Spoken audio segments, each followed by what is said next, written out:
Hey there everyone, Steven here from Redolessence with another fragrance review, and this time we have a fragrance from the designer house of Prada, and the fragrance is called Luna Rossa. Now Luna Rossa is a fairly recent acquisition of mine. I bought it about 2.5 to 3 weeks ago, but it did not come out in this year 2013. It actually came out last year in September of 2012, but it's only quite recently that it's become readily available, especially in department stores like Macy's, online via the Prada website, and of course in Prada boutiques if you're fortunate enough to have one in your area or in a neighboring area.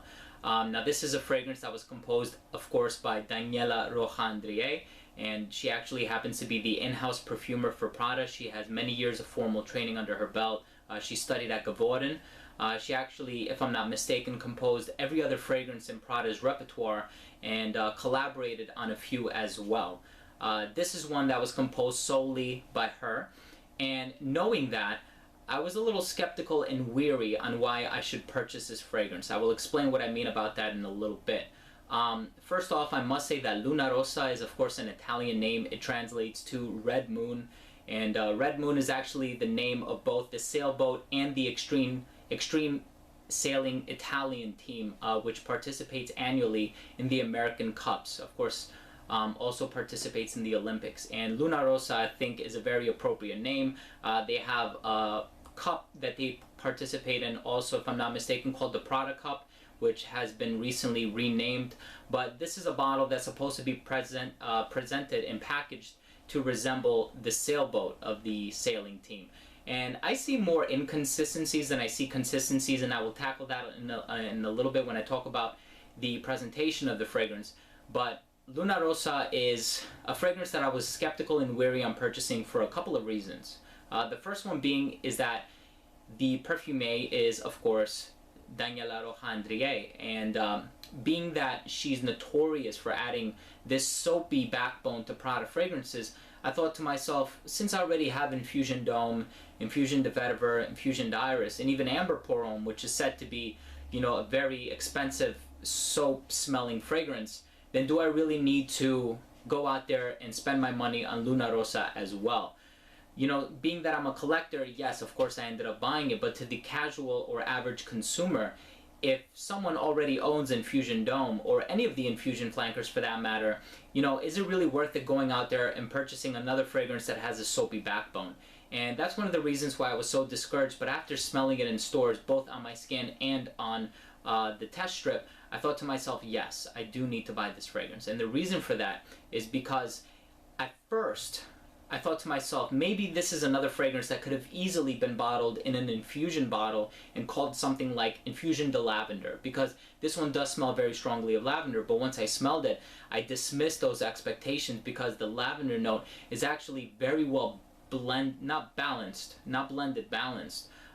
with the soapy accord that it has in the background. So I thought to myself, this one really does stand out, despite the fact that it does have that soapy DNA that you can come to expect from Prada fragrances. So I ended up buying it. But the second reason why I was kind of weary and skeptical on purchasing this is because it does smell, as I've already mentioned, strongly of lavender. And lavender is one of those notes, as far as my experience dictates, that if it's used in its synthetic nature, it can actually come across smelling like a room spray. And I think in the United States there's a very strong association between the smell of lavender and room sprays, air fresheners, Glade plugins, so on and so forth. So I thought to myself, well, you know, is it a fragrance that's going to make me smell like I'm wearing a cologne, or is it a fragrance that's going to make me smell like a room spray? And I certainly didn't want to give that, you know, evocation to anybody. So that's the reason why I tested it on my skin. Not only did I end up buying this one, I bought Versace Eros at the same time, and I'm quite glad that I did, because the lavender note, although it never fully leaves the composition, it tones down a considerable amount, and it's existent for the entire longevity of the fragrance. And also, it doesn't come across smelling cloying. I think lavender is one of those ingredients that never smells cloying. It has a soothing effect, but the longer that it persists in a fragrance and the longer that you smell it, I think after a while it can become intolerable, especially if you make that association between cologne and room spray. But this is one that utilizes the note very well, I think. Well, next up we have the presentation for Luna Rossa by Prada. Thanks for watching. Here we have the presentation for Luna Rossa by Prada. This is a fragrance that is available in 3 sizes, 50 milliliters, 100 milliliters, and 150 milliliters. This is the small size, or the 50 milliliter 1.7 ounce bottle. First up we have the box, and it's a pretty simple design. Up here on the silver it has a lustrous or a high luster finish. Down here at the black it's fairly matte. You have the name of the house here in the middle, Prada, embossed in there on the red strip. Right below it, the name of the fragrance, Luna Rossa, also embossed. And down here at the bottom, you have the concentration, the size, and some other information. Nothing going on at the sides or even the top of the box. Down here at the bottom, you have the ingredients, your UPC code, and the serial numbers located on the left-hand side. Mine is 22201. But other than that, it's a pretty thin cardboard, not too much going on here. Now the real highlight of this presentation is the bottle itself, and as you know, this is a bottle that's made to represent the Italian sailing team's sailboat. The only consistency that I could say that the bottle and the sailboat have in common are the big Prada writing that's written on the sail, which is held up by the mast. But other than that, I don't think anything else is consistent. Maybe just the colors, but that's it. But as far as the bottle goes, it has this beautiful gridded aluminum design here in the front. You have the name of the house, and this aluminum design actually encompasses the entire perimeter of the bottle, and it actually looks quite gorgeous. It's up here by the atomizer as well. One thing that I really do love is that the glass here at the bottom is recessed into the aluminum so that it aligns and it's leveled with the aluminum, both the glass and the aluminum. So it actually looks very nice touch from the House of Prada, and it really stands out from the other fragrances that they have in their catalog, with probably Prada Candy being the most innovative right next to this one. The atomizer works very well, no qualms on that. Really nice distribution there. And the only qualm that I do have is in the cap. They included a little travel cap that says reposition when not in use, so on and so forth.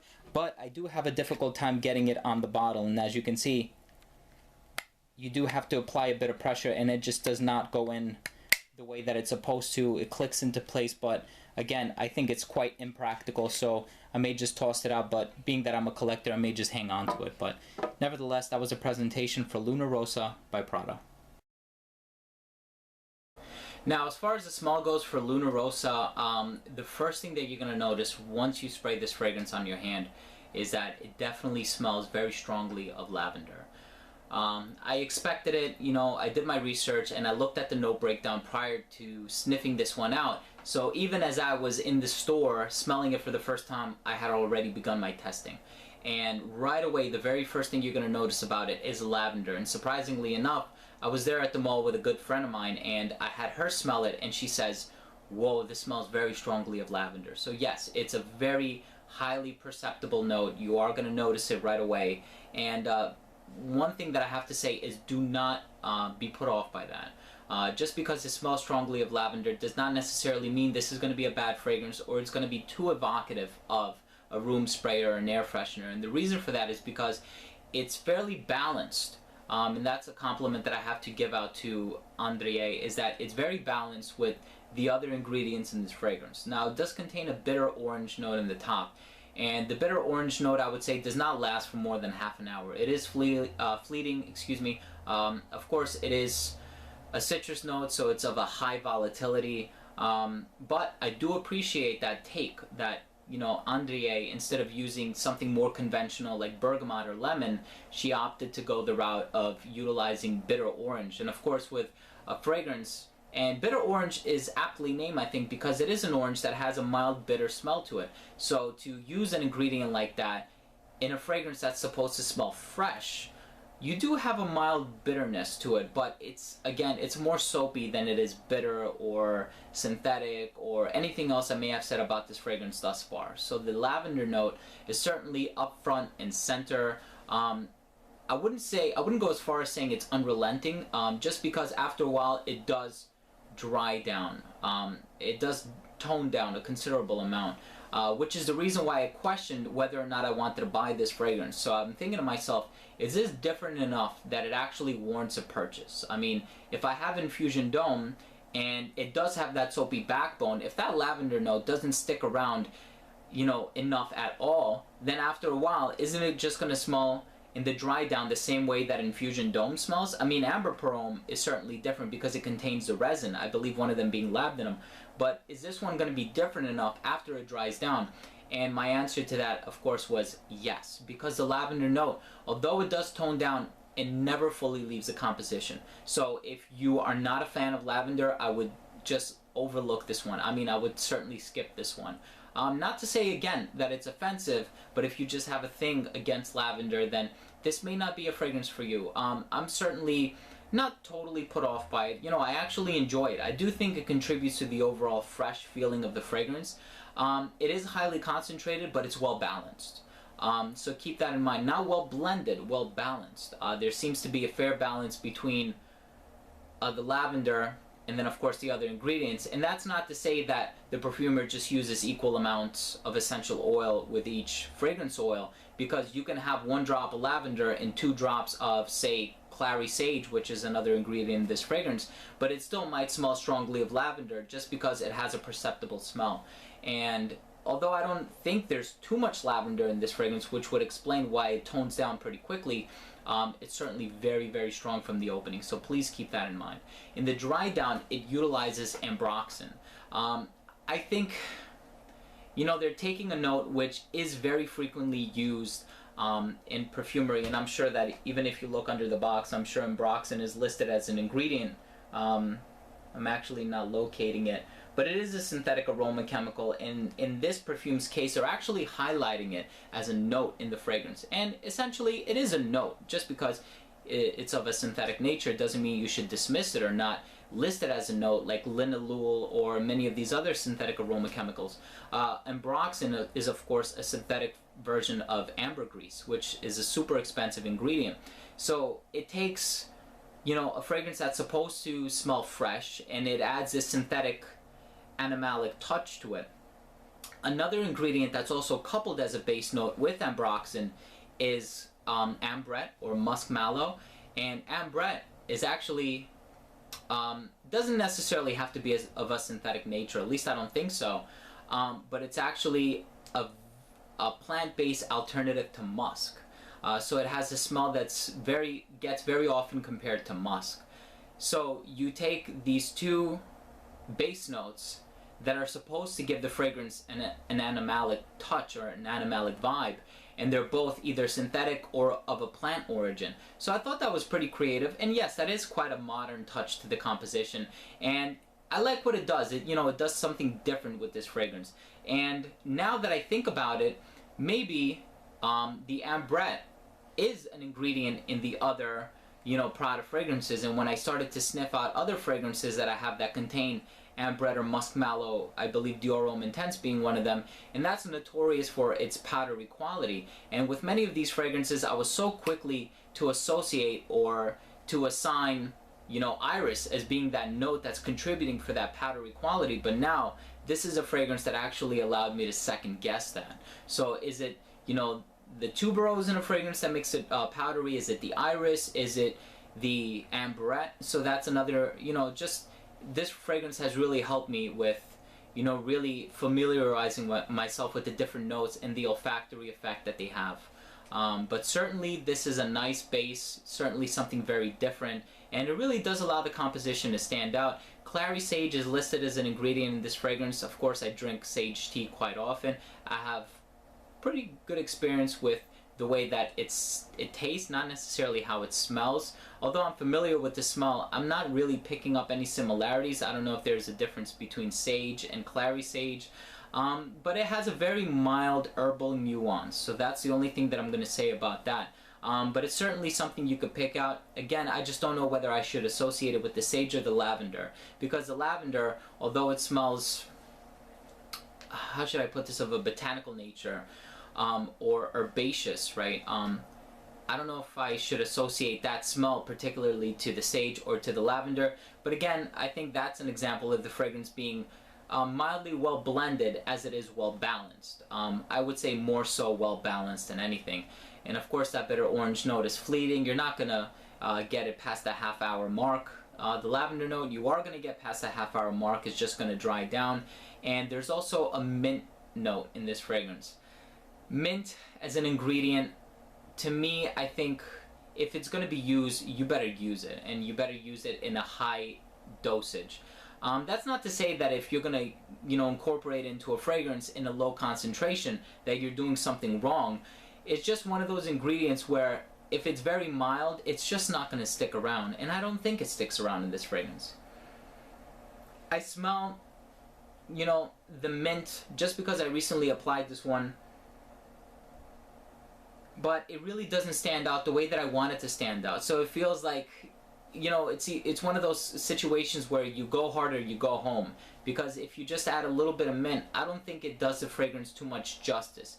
My only desire for this fragrance would have been to have the mint just a bit more concentrated, or a higher amount in this fragrance, for a number of reasons. One of them being that it would give this fragrance a lot more personality, and it would take the smellers or the user's attention away from that soapy backbone.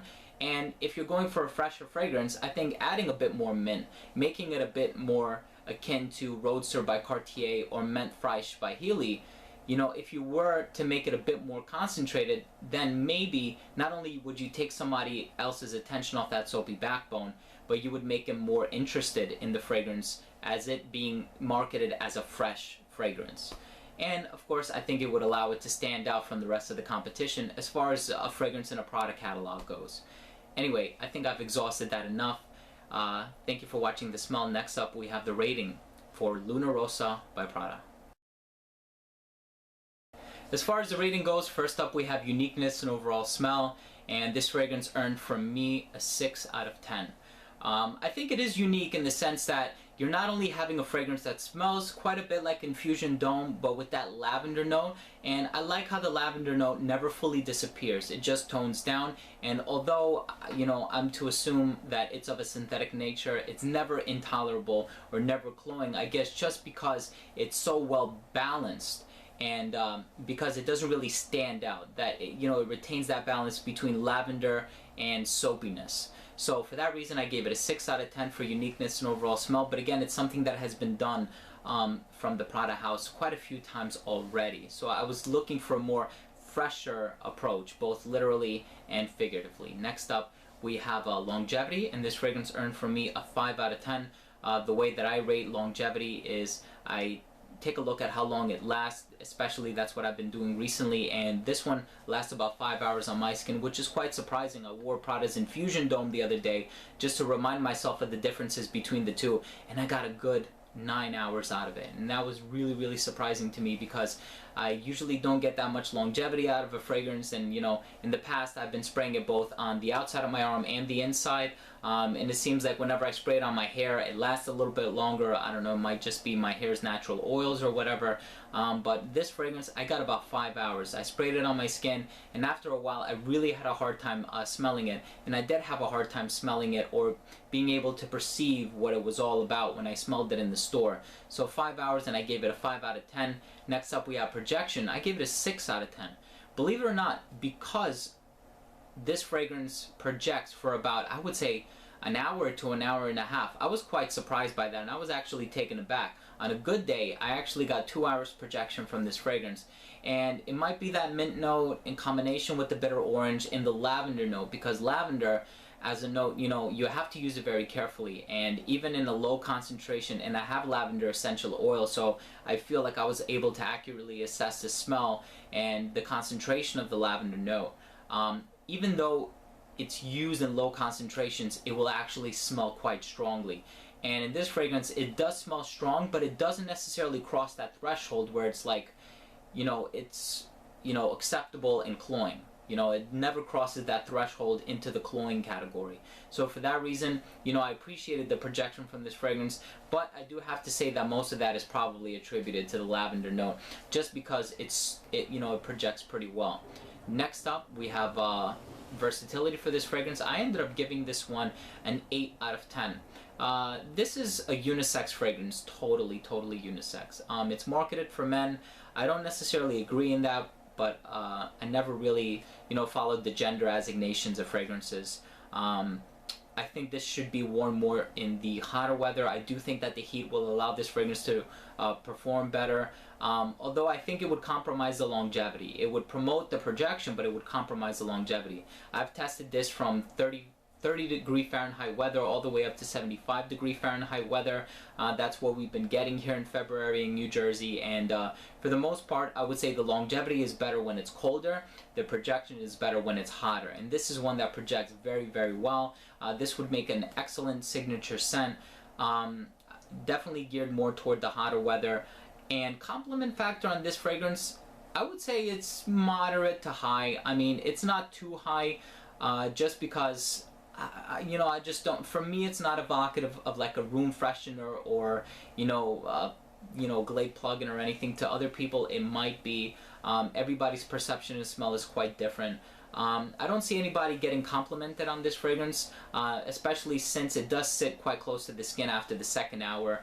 If it's used in close encounter situations, then maybe. The compliments that I could see somebody getting out of this fragrance are that, you know, you smell clean. And that's totally great. You know, that's awesome. I usually don't like to get too much else out of that. I mean, if somebody compliments me on smelling clean, then I think, you know, mission accomplished. But I don't think anybody will actually go out of their way to say, wow, you smell really good when you wear this fragrance. So the compliment factor, I would mark it as moderate to high, but more on the moderate side.